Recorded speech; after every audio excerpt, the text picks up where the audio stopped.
The camera of my memory always starts on that morning, the day everything I'd built began to unravel. The conference hall smelled of coffee, metal, and nerves. It was my first national architecture competition, the one I'd worked toward for nearly 10 years. The stage lights glimmered off the polished steel models arranged on the long white table, each project a miniature dream. Mine was number 12, the Haven Project, a community housing design that had already caught 2 judges whispering in approval. I remember standing beside my display, palms slightly damp, pretending to be calm as the crowd flowed through the hall. My mentor, Lydia Cook, gave me a quick thumbs up from across the room. She was the only person who knew how much this meant to me. Not just a competition, but validation after years of rejection, loans, and sleepless nights. A little girl named Mia, Lydia's daughter, tugged on my sleeve. "Miss Tara," she said, eyes wide, "yours looks like a fairy tale house." I smiled, kneeling beside her. "That's the idea, kiddo. Safe homes for everyone." It was perfect, almost cinematic. Camera flashes, murmurs of admiration, the low hum of ambition. For once, I felt seen. Then, somewhere between laughter and applause, the first fracture appeared. A man in a navy suit, one of the coordinators, walked up with a polite but stiff smile. "Miss Nolan, could I have a quick word?" "Of course," I said, smoothing my jacket. He guided me toward the registration desk, where 2 other staff members stood whispering over a tablet. The air suddenly felt cooler. "Is something wrong?" I asked. He hesitated. "It's probably just a clerical issue, but your age on the verification form doesn't match your records." My stomach dropped. "What?" "That can't be right." He turned the tablet toward me. There it was, my name, but the wrong year of birth. According to this, I was 2 years younger than I actually was. I laughed awkwardly. That's definitely an error. Maybe the system pulled an old record? One woman exchanged a glance with the other. "We'll just need to reconfirm your ID before you can proceed with final judging." I reached into my bag, fingers brushing my license, and froze. "The date. The year." It matched their record, not mine. My chest tightened. The lighting in the hall seemed too bright now, like someone had turned up the exposure on reality. Lydia noticed from across the room, eyebrows knitting with concern. I gave her a small wave, pretending everything was fine, but inside, panic started its quiet crawl up my spine. I'd renewed that ID last year. My mother, Caroline, had handled the paperwork to make things easier. She'd said she'd drop it off while running errands. I never questioned it, I never questioned her. The coordinator's voice blurred. "We'll have to hold your project until we clear this, I'm afraid." Mia tugged at my sleeve again, whispering, "Did something bad happen?" I forced a smile. "No, sweetheart.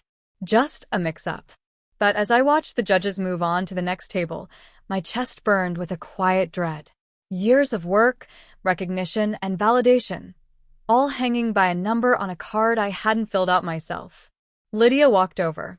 "Tara, what's going on?" "They say there's an issue with my age." My voice trembled despite my effort to sound composed. "But that's impossible." She frowned. "You have proof, right?" I opened my mouth to answer, but the word stuck. "Proof." The only proof I had was the ID that confirmed their mistake. Somewhere behind me, applause erupted for another finalist. The sound felt distant, muffled, as though I were standing underwater. I tried calling my mom 3 rings, then voicemail. Texted her twice. Nothing. Each unanswered ping was another crack forming in my chest. Lydia placed a hand on my shoulder. "We'll sort it out," she said softly. But as I looked down at the photo ID in my hand, my own face beside a lie I hadn't told, I felt the warmth drain from the moment. And for the first time, an awful thought crossed my mind. What if it wasn't a mistake at all? I didn't sleep that night. The image of my ID card kept flashing in my mind like a broken neon sign. Same name, same face, but a lie stamped into government print. 2 years younger. 2 years stolen. By morning, I called every number I could: licensing office, HR department, competition admin. All of them gave the same response. We'll need to verify the authenticity of your documents before reinstating your entry. They said it politely, but I could hear what they really meant. We think you lied. I sat at my kitchen table, surrounded by coffee cups and empty granola wrappers, scrolling through old emails. My mother's name popped up over and over, the one who helped with my applications, forms, renewals. I'd always trusted her to handle the boring parts of life. I was too busy working, too eager to make her proud. Around 10 a.m., Lydia called.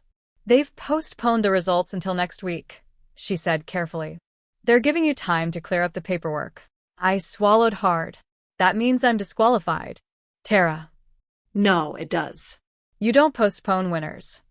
The silence on the line said everything. Later that afternoon, I drove to my mom's house. The same white shutters, the same wind chimes she loved. Everything looked so normal it made me sick. She opened the door in her robe, coffee in hand, hair perfectly set. Sweetheart, what a surprise. Mom, I said quietly, holding up the ID. Why does this say I'm 26? Her smile faltered for a split second. Then she laughed, brushing it off. Oh, that old thing? You know how DMV systems are. Probably just a clerical glitch. Mom, I used this ID last year for work forms. It says I'm younger than I am. Did you change it? She turned her back, walking toward the kitchen. Don't be ridiculous. Sit down, I'll make you tea. I followed her. Mom. My voice rose despite myself. Did you lie about my age? She sighed dramatically, setting the mug down with a clink. You always were so dramatic. I just fixed it when you got that internship. Remember? They said you were too old for the youth scholarship program. So, I adjusted your record. You wouldn't have gotten it otherwise. My stomach twisted. That was 4 years ago. And you got the job, didn't you? She snapped, turning to face me. I did what I had to do for your future. Don't make me the villain here. For a moment, I couldn't speak. My own mother, the person who'd always said honesty builds respect, had rewritten my identity like a spreadsheet formula. Mom, they think I lied, I whispered. My career's on the line. She waved her hand dismissively. You'll fix it. It's not that serious. People lie about their age all the time. I stared at her, the calmness in her voice, the way she looked proud of what she'd done. It was like she couldn't even see the damage. You don't understand, I said, tears welling. They've suspended my project. I could lose everything I've worked for. She frowned, then crossed her arms. You're overreacting, Tara. Always so sensitive. You should be thanking me. That lie got you ahead. The words hit harder than I expected. I thought about the sleepless nights, the rent payments I'd scraped together, the deadlines I'd bled over. And all this time, my success had been built on a forged number. I left without another word. Driving home, the sunset smeared gold across the windshield, a color that should have felt hopeful, but didn't. I parked outside my apartment and sat there, gripping the steering wheel until my knuckles ached. My phone buzzed. A text from my mother. Don't do anything stupid. It'll blow over. Below it, another message. I love you. You'll see I was right. I stared at the words until my vision blurred. The same woman who taught me to always earn my place had stolen the one thing I could never earn back, my credibility. That night, I tried to design again just to distract myself. But every line I drew, every wall I shaped, looked like a cage.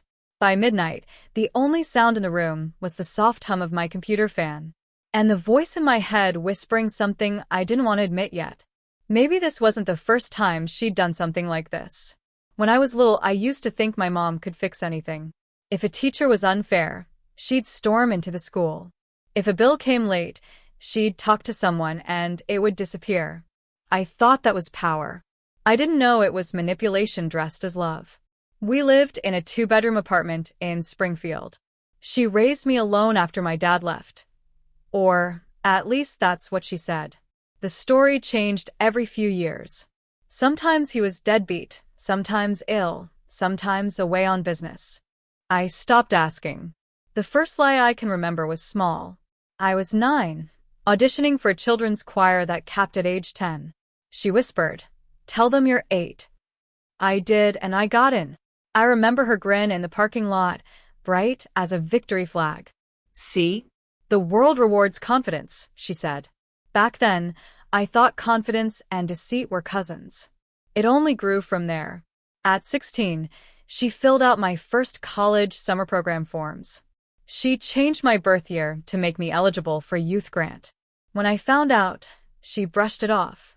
It's just paperwork. Everyone does it. But everyone didn't. Only she did. Every success I celebrated had her fingerprints hidden under it. She'd say, "Without me, you'd still be invisible." And the worst part? I believed her. Because every time I tried to pull away, she'd tighten the leash with guilt. Like the night of my senior prom, I'd saved for a simple silver dress. She showed up in the hallway, scissors in hand, trimming the tag. "You're not leaving yet. You haven't finished your application for that scholarship," she said. I cried. She smiled. "You'll thank me later." Later never came. Fast forward a few years, college. Architecture major. Tuition half paid by scholarship she'd found for me. I was proud until one of the deans called me into his office. "Your documentation lists you as 19, but your transcript shows early graduation. Can you confirm your birth date?" My stomach twisted, but I recited the number she'd drilled into me. When I told her, she laughed. "Oh, relax. They won't check. It just keeps you in the youth talent category longer. Better exposure." I started to notice patterns. Mail that arrived already opened. Forms filled before I saw them. Her signature next to mine in neat forged loops. One winter break, I came home early and found her at the kitchen table with my laptop open. She jumped when I walked in. "I'm helping you," she said quickly, minimizing a document. But the screen froze long enough for me to see it. An email draft to a company internship from my account, asking them to consider a candidate with unique age flexibility. "Mom," I yelled. "You can't do that." She stood, arms crossed. "If I don't, you'll never get noticed. The world isn't fair, Tara. You have to cheat smarter." I stormed out. But like every argument, it ended the same way, with her tears. She'd call me ungrateful, remind me of everything she'd sacrificed. "I worked 2 jobs for you. You think a little white lie makes me evil?" That's how she won every time. Guilt wasn't just her weapon, it was her love language. After college, when I finally moved out, she insisted on helping with my paperwork again. "You'll get lost in the bureaucracy," she said, snatching my folder. That's when the forged birth year became permanent, when my legal identity stopped belonging to me. The fallout came slowly. Little inconsistencies, tax forms rejected, HR systems glitching. Each time, she smoothed it over. "You're so busy, sweetheart. Let me fix it." And she always did. Until the competition. That night, after our argument, I scrolled through old files she'd sent me over the years. PDFs of my transcripts, licenses, certificates. All had the same quiet flaw. The wrong year. Every single one. I opened my childhood photo album, birth certificates, school photos, report cards. And there it was, the original document tucked behind a picture of me holding a clay model house, age 6. My real birth certificate. The date glared up at me, undeniable. She hadn't made one mistake. She'd rewritten me over and over until I fit whatever story she needed that year. The realization felt like falling through glass. Every accomplishment suddenly fragile, every compliment undeserved. Then, like salt on an open wound, my phone buzzed. A notification from a professional forum. Disqualified entry, possible age misrepresentation. Someone had posted the update publicly. My colleagues could see it. And at the bottom of the post, a comment from an anonymous account. "Some people will do anything to look younger." I didn't need to guess who had written it. That was my mother's favorite line. I sat there in the dark, the glow of the screen on my face, realizing this wasn't protection. It was control. And I wasn't a daughter anymore. I was an alibi. A week later, the letter came. It wasn't dramatic, just a white envelope with the organization's logo in the corner. Inside, a single page. Due to conflicting identification records and lack of verified correction, your entry has been withdrawn from the National Architecture Competition. You are no longer eligible for sponsorship or partnership consideration. The paper shook in my hands. My eyes skimmed the words again and again, but they never rearranged themselves into mercy. I was officially blacklisted. My reputation, everything I'd built since college, had been tagged with one word that burned like acid: fraudulent.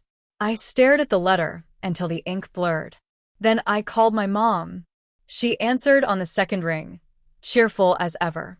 "Hey, honey, did they finally send the prize money?" I took a shaky breath. "They disqualified me." Silence. Then a soft laugh. "Oh, don't be ridiculous. You're probably just overreacting. They'll fix it." "Mom, they won't." My voice cracked. "They said I falsified my records. Because of you. Because you changed my age." She sighed, long and annoyed. "Tara, that's ancient history. You're letting a minor detail ruin your life. You always had such a dramatic streak." I closed my eyes. This isn't a detail.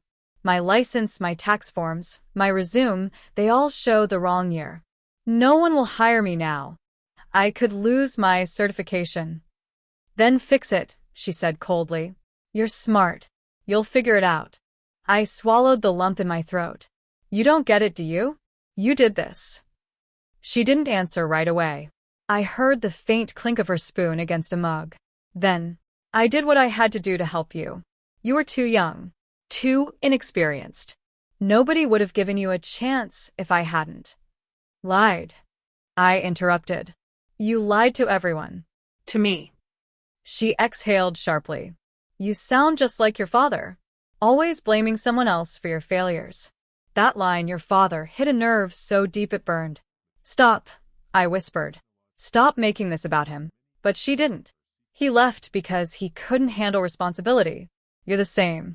You'd rather play victim than admit the world isn't fair." I hung up before she could say another word. The apartment felt silent after that, painfully so. I stared at my computer screen, the letter open beside it, and realized something terrible. My entire career was built on records she had altered. My degree, my scholarships, even my passport renewal. If I tried to fix it, I could expose myself to legal trouble. If I didn't, I'd never work again. It wasn't just embarrassment anymore. It was survival. My hands trembled as I opened my old file drive. Years of documents. I searched for one thing that still had my real birth date. Just one. Nothing. It was as if she had gone back through my life and edited me out of existence. That night, I sat on the floor surrounded by papers, calling every office that might help. No one could. "You'll need to file for correction through family verification," one clerk said. Family verification. That meant my mother's signature. I laughed bitterly. Of course it did. Around midnight, I got another text from her. "Stop digging into old things. You're only hurting yourself. Some truths don't matter anymore." My throat tightened. For years, she had told me who I was, what I was capable of, what I should become. And now, she was telling me not to exist truthfully. That was the moment it hit me. She'd never lied for me. She'd lied for herself. She wanted control, not protection. The version of me she created was easier to manage, easier to brag about, easier to own. I looked at the crumpled letter again, the rejection bold and final.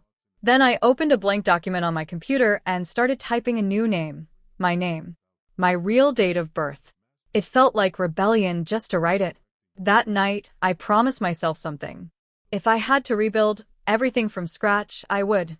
But I'd never let her touch my life again. The next morning, I woke up with swollen eyes and an empty inbox. No apologies. No callbacks. No miracle email reversing my disqualification. Just silence. That's when I decided if my mother wanted control, she'd have to fight me for it. I started by gathering every document I could find. Old tax forms, loan letters, email chains, everything. It took days. My apartment turned into a paper battlefield. I sorted everything into two piles. What she forged and what was real. The first pile was higher. Each forged file felt like a betrayal I hadn't noticed before. Different in colors. Her signature disguised as mine. Slightly wrong addresses. Each correction she'd made over the years told a story I hadn't asked to live. Then I called a lawyer. Her name was Abigail Pierce, sharp-voiced and patient. She listened to everything, every forged document, every manipulation, every lie. When I finished, there was a long pause on the other end. "Tara," she said softly, "what your mother did constitutes identity falsification. It's serious. But there are ways to restore your record legally. It won't be fast." "How long?" I asked. "Months, maybe a year." A year. An entire year to reclaim what she had taken in minutes. "Can you do it without her?" I asked. "Not entirely," she said. "Some verifications require parental acknowledgement. Unless you're filing a sworn affidavit of estrangement." The word estrangement hung in the air like smoke. Could I really do that? Could I legally sever my ties to the woman who'd raised me, fed me, and also rewritten my life like a script she owned? I didn't answer her right away. But deep down, the decision was already forming. That night, I drove to her house, the same beige two-story where I grew up. The front porch light was still flickering, the same broken bulb she'd never replaced. She opened the door before I knocked. "I knew you'd come," she said, smiling like a queen welcoming her subject. "You always do when you calm down." "I'm not here to calm down," I said. Her smile faltered. "Tara, don't start again. I'm filing for an affidavit of estrangement." She froze. Her hand dropped from the doorknob. "What?" "I'm cutting legal ties. You won't be part of my records anymore. I'm correcting everything you changed. My name, my age, my documents, all of it." Her eyes narrowed. "You wouldn't dare. You have no idea what you're doing." "I know exactly what I'm doing," I said quietly. "I'm ending this." Her face twisted into something between rage and panic. "After everything I've done for you? You destroy me over a few numbers? You destroyed me over them first." She took a step closer. "You think people will believe your version? I can make calls, Tara. I can fix this." "No," my voice came out steady. "You've fixed enough." The silence between us stretched long and sharp. She was breathing hard now, like a predator cornered. Finally, she whispered, "You'll regret this." "Maybe," I said, "but at least it'll be my regret." I turned and walked down the porch steps without looking back. For once, she didn't follow. Driving away felt surreal. The night air through the car windows smelled like rain and freedom. For the first time in years, my body wasn't tense. My shoulders didn't ache from invisible strings. The next morning, I met with Abigail and filed the paperwork. It wasn't easy. I had to swear under oath that I no longer considered my mother a legal guardian or family contact. My hand shook as I signed. But when the pen left the page, I felt something I hadn't felt in years: ownership. Weeks passed. Slowly, small victories began to appear. A new driver's license with my correct birth date. A reissued diploma. A cleared record on the National Design Registry. Piece by piece, my real identity came back to life. My mother called a few times, left voicemails that swung between begging and fury. I didn't answer any of them. The last one said, "You'll come back. You always do." But she was wrong this time, because once you see the strings, you can't unsee them. And I was done being a puppet. It started with a knock. Not a polite one. A furious, relentless pounding that made my walls shake. I froze mid-breakfast, toast halfway to my mouth. Through the peephole, I saw her. My mother, dressed like she was on trial, pearls glinting, lips painted too red. I hadn't seen her in months. When I didn't open the door, she yelled, "Tara, don't you hide from me. You're embarrassing yourself." I took a slow breath, picked up my phone, and quietly hit record. Then I opened the door. "Good morning," I said, my voice calm, too calm. "You think you can just erase me?" she spat. "Do you have any idea what people are saying about me? My own daughter files a legal estrangement. You've humiliated me." "I filed it because you lied," I said softly. "Because you stole my identity. Stole, she laughed bitterly. You wouldn't even have a life if it weren't for me. I made you who you are. Exactly, I whispered. And now I'm making myself. She shoved past me, storming inside like she still owned the place. Her perfume hit me like a wave, sharp, suffocating, familiar. Mom, stop, I said. You can't be here. Watch me. She grabbed the stack of papers from my kitchen counter, legal updates, my corrected documents, my affidavit copies, and threw them to the floor. You think this changes anything? You're still my daughter. I could feel my heartbeat in my throat. Behind her, my neighbor Lydia, an older woman who'd become like family, appeared at her door, watching carefully. She mouthed, "You okay?" I nodded faintly. My mother noticed her and scoffed. Oh, so this is who you replace me with? Strangers? Old neighbors? They're kinder than you ever were, I said. Her voice cracked. I did what I had to do. I had to protect you. You weren't ready to face the world. You needed time. No, Mom. You needed control. The silence that followed was loud, like the world itself paused. She looked at me, her eyes wet but wild. You'll regret this. No one will believe your story. You've always been dramatic. I felt my chest rise, my anger finally steady instead of shaking. I don't need anyone to believe me, I said. I have proof. I turned my phone toward her. The red recording light blinked back like justice itself. Her face went pale. You're recording me? Yes, I said. Because this is the last time you'll ever twist my words. Before she could respond, someone knocked again, this time softer but firmer. When I opened the door, 2 police officers stood there. Miss Nolan, one asked. We received a disturbance call. My mother's jaw dropped. You called the police on your own mother? I shook my head. No, but I'm glad they're here. The officer looked between us. Ma'am, he said to her, you need to calm down. This is her residence. She laughed, manic. She's lying. She forged everything. I raised her. The other officer stepped forward. We can verify her residency and documents right now. I handed over my new ID. My correct birth date, my correct name. The woman I'd fought to become staring back from the plastic. He glanced at it, nodded, and looked at my mother. She's in the system, ma'am. Legally verified. For the first time in my life, I saw my mother speechless. The officer continued. You're trespassing. We'll need you to leave, or we'll have to escort you. Her face crumbled. Tara, you can't do this to me. I swallowed hard. Mom, I'm not doing this to you. I'm doing this for me. Her shoulders sagged. The fight drained out of her like air from a balloon. Finally, she whispered, you'll miss me when I'm gone. Maybe, I said quietly, but I'll finally be free. She turned, trembling, and walked toward the door. At the threshold, she looked back once. I thought she might say she was sorry. She didn't. When the door closed behind her, the silence was different this time. Not tense, not painful, peaceful. Lydia stepped into the hallway and touched my arm. You did the right thing, sweetheart. For the first time, I believed it. I sat on the floor surrounded by my scattered papers, sunlight pouring in through the window. My documents were torn, my kitchen was a mess, but inside, everything finally felt aligned. The police left.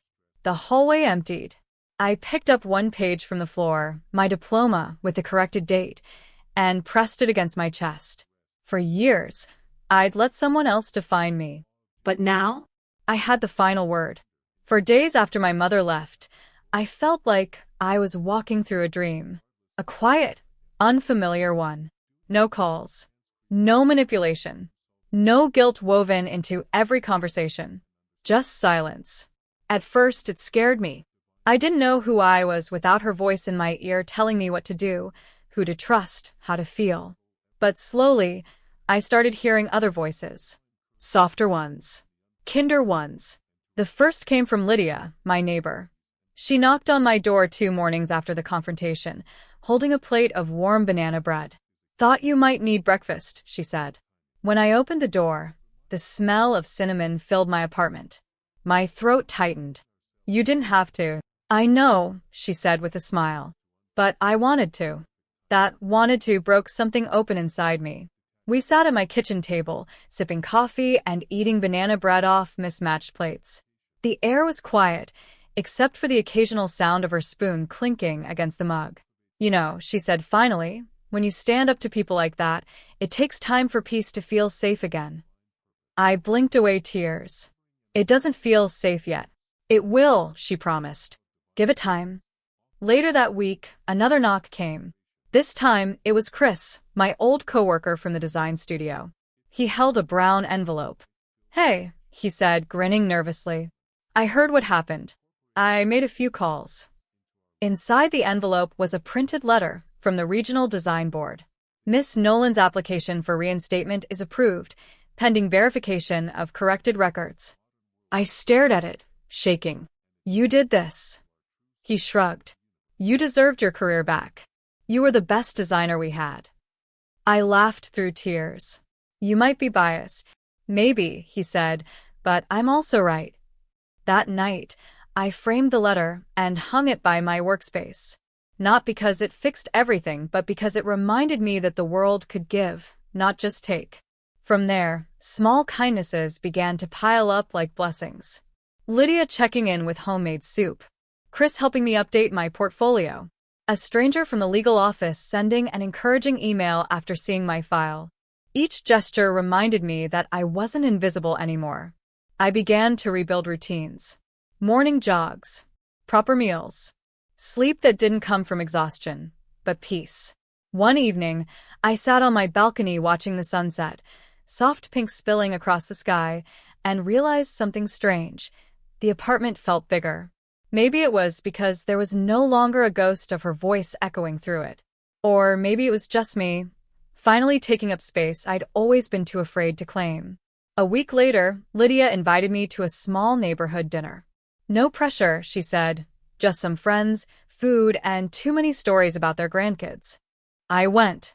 It was the first time in years I'd laughed without checking if it was too loud. After dinner, an older man named Mr. Denny played guitar on the porch. I leaned back in my chair, eyes closed, the music wrapping around me like sunlight. When the song ended, Lydia leaned over and whispered, "See, it's not all bad out here without her." I smiled. No. It's not bad at all. That night, when I came home, I sat at my desk and opened a new sketchbook. For years, my art had been technical, perfect, polished, safe. But now, my hands moved freely. I drew what I felt. Chaos, freedom, rebirth. The page filled with bright colors, yellows, blues, oranges. Nothing like the muted tones my mother used to prefer. When I finished, I signed the corner, Tara Nolan, age 28. My real age. My real name. It wasn't just a drawing. It was a declaration. The next morning, I opened the windows. The autumn air flowed in, crisp and sweet. For the first time, I wasn't afraid of tomorrow. And as sunlight fell across my papers and plants, I whispered to myself, for once this house feels bigger. 6 months later, my mornings looked completely different. No anxious phone calls. No guilt texts from my mother. No weight in my chest. Just the quiet sound of my coffee machine, the purr of my cat, and sunlight spilling through the blinds. Every morning, I'd sit by the window, sketchbook open, coffee in hand. I was working again, freelancing this time. Clients found me through word of mouth, small commissions that slowly turned into bigger projects. My designs were bolder now, colorful, unapologetic. I wasn't designing to please anyone. I was designing to express myself. Sometimes, I'd look at the framed letter on my wall, the reinstatement notice, and smile. It wasn't about revenge or validation anymore. It was about returning to myself. And every time I sent off a finished project, every time a client said, "This is perfect," I'd whisper, "See, Mom? I was ready all along." One afternoon, as I was setting up a new online portfolio, my phone buzzed. A number I didn't recognize. I hesitated before answering. "Hi." A voice said, gentle, familiar. "Tara? It's Chris." I laughed. "You're in my contacts, you know." Oh. Then, pretend I didn't sound nervous, he said, chuckling. It felt nice, normal, to laugh like that. He cleared his throat. I wanted to ask if you'd be interested in helping with a design show we're hosting at the studio. Your comeback deserves to be seen. I froze. A show? Yeah. You pick 3 pieces. We'll feature you. No strings attached.